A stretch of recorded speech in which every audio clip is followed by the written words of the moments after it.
Okay, magandang hapon guys. Malunggay. Magyan muna tayo ng malunggay.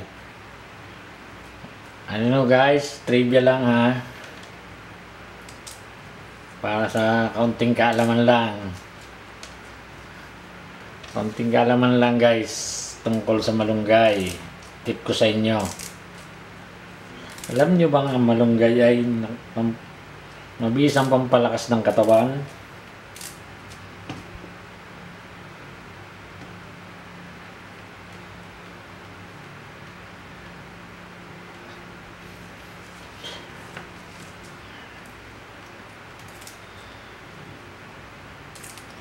Meron itong mabisang prosperities na nakakatulong paggamot ng diabetes, sakit ng ulo at iba pang mga nararamdaman natin sa katawan. Kaya ang malunggay po ay huwag nating sisinuhin. Sasabihin natin ay malunggay lang. Ito po ang tinaguriang superfood. Napakarami pong dalang kayang gamuting sakit dito sa katawan. Nakakatulong din po itong pampataas ng metabolism, panlaban po sa mga infeksyon. Yan, maganda din po itong panlaban sa mga infeksyon,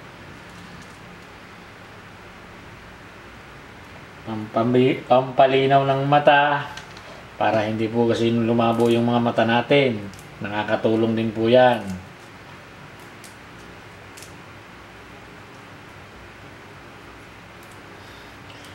Nakakatulong din po itong panggaling ng mga sugat.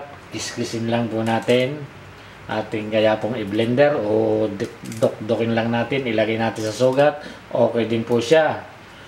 Pwede po natin siyang ilaga at ating ipanlanggas. Pwede rin po.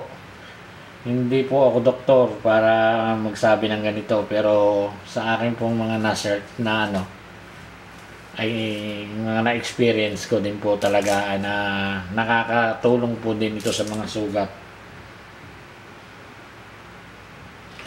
At ang isa pa po, nakakaganda rin po ito ng buhok.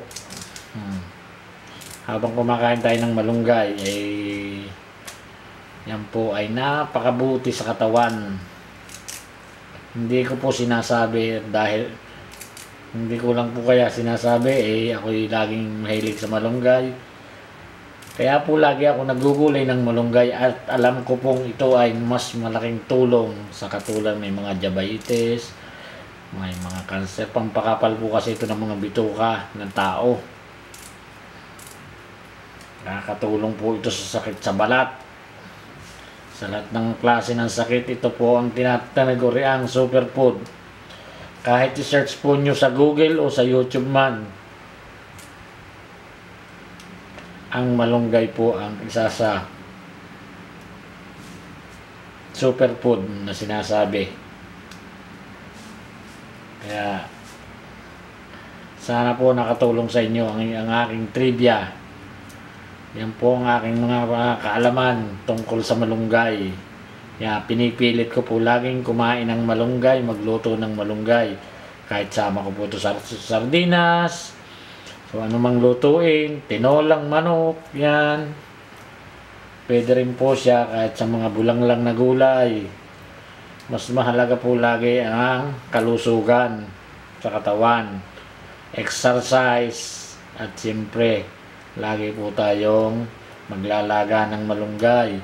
Hinihingi lang po ito sa kapitbahay o kung may taniman po tayo ay mas mabuti para hindi po na tayo kakapalan natin ang mukha sa paghingi sa kapitbahay at baka po minsan ay magalit na.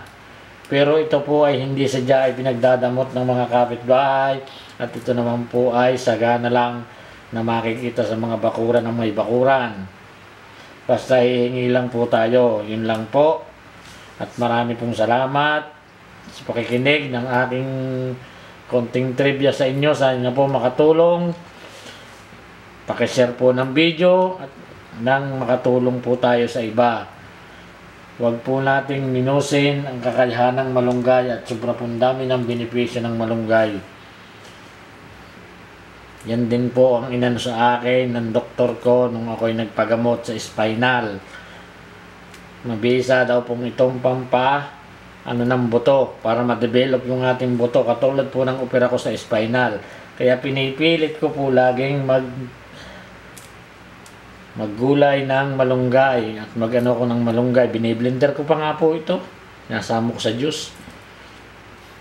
Pero nilalaga ka muna po siya. Magaling po yung luto. Yun lang po mga guys. At malaking tulong po ito. Kaya siguro po nyo napapansin nyo kung bakit lagi akong nagluluto ako may kasamang malunggay. Yun po ang dahilan. Malaking tulong po ito sa aking buto sa likod, sa spinal, para po hindi sumakit. Kita nyo naman po sa mga post ko, nakakapag-gym ako kahit ako ay may opera sa spinal. Yan po ay nandahil sa malunggay. Yun lang po mga guys, maraming po salamat sa panonood. Sana suportahan po nyo itong video ko. At nang makatulong po tayo sa buong mundo na ang malunggay po ay napakahalaga sa katawan ng tao. Maraming po salamat sa panonood.